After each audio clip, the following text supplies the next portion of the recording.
Hello everyone, welcome to our channel. ఈరోజు మనం వెళ్ళబోయే ప్లేస్ వచ్చేసి ఈషా ఫౌండేషన్ ఆదియోగి టెంపుల్. చాలా ఇంట్రెస్టింగ్గా ఉంటుంది, స్కిప్ చేయకుండా లాస్ట్ వరకు చూడండి. మనకి ఈషా ఫౌండేషన్ ఆదియోగి కోయంబత్తూర్ నుంచి అరౌండ్ 30 కిలోమీటర్స్ డిస్టెన్స్లో ఉంటుంది. మనం మన తెలుగు స్టేట్స్ నుంచి కోయంబత్తూర్ వెళ్ళడానికి ఫ్రీక్వెంట్గా ట్రైన్స్ ఉంటాయి. హైదరాబాద్ టు కోయంబత్తూర్ ఆర్ ఆంధ్ర నుంచి అయితే విజయవాడ నుంచి ఉంటాయి ఫ్రీక్వెంట్గా. కోయంబత్తూర్ చేరుకున్నాక ఈషా ఫౌండేషన్ వెళ్ళడానికి మనకి డైరెక్ట్గా బస్సు అయితే ఉంటుంది, బస్ సర్వీస్. అది 14D ఉంటుంది బస్సు, డైరెక్ట్ ఈషా ఫౌండేషన్కి వెళ్తుంది.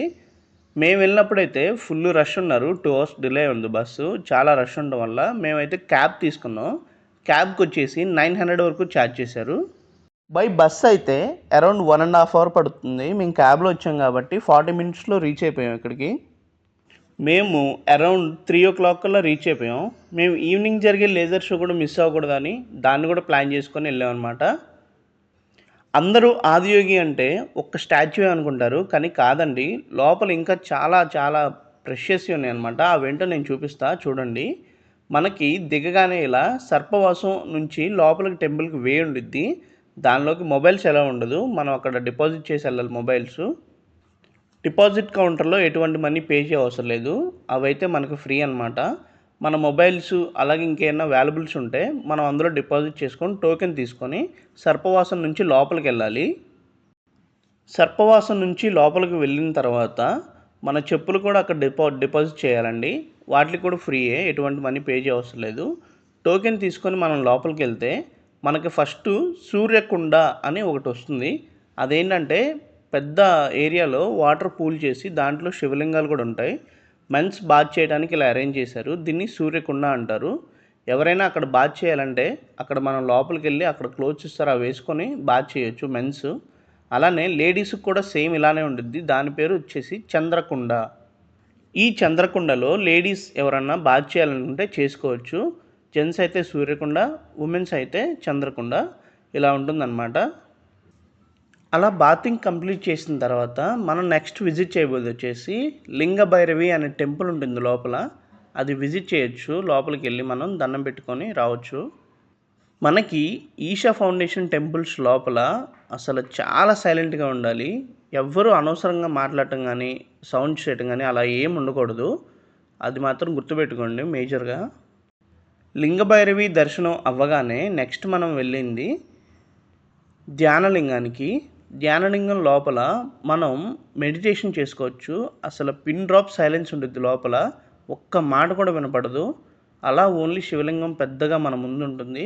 మనం కావాలంటే మెడిటేషన్ చేసుకొని రావచ్చు.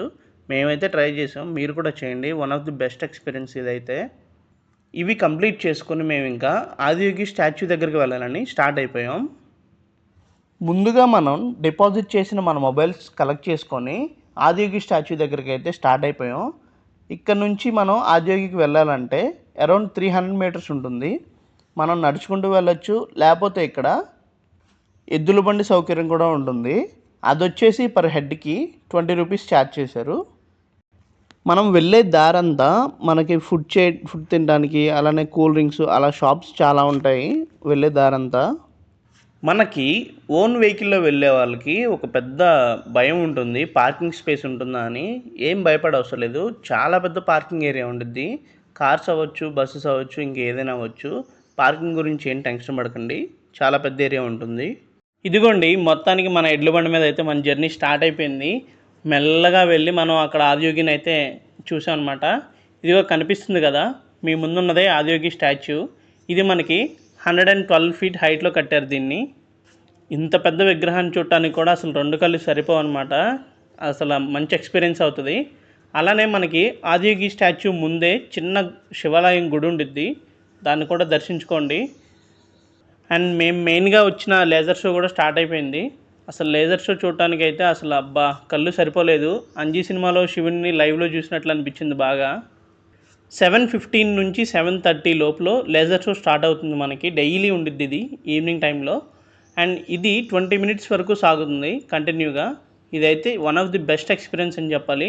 అస్సలు మిస్ అవ్వద్దు. వెళ్ళిన వాళ్ళందరూ టైం చూసుకొని వెళ్ళండి. ఈ టైంకి వెళ్ళేలా ప్లాన్ చేసుకోండి ముందే. ఇన్ కేస్ మీరు ముందే ధ్యానలింగం అవి దర్శించుకునే టైం లేకపోయినా లేజర్ షోకి అటెండ్ అయ్యి ఆ తర్వాత ధ్యానలింగాన్ని దర్శించుకోండి. ఎందుకంటే అది 8 వరకు ఓపెన్లో ఉంటుంది. మీకు కానీ ఈ వీడియో నచ్చినట్లయితే మన ఛానల్ సబ్స్క్రైబ్ చేసుకొని ఈ వీడియోకి లైక్ కొట్టండి. Bye bye.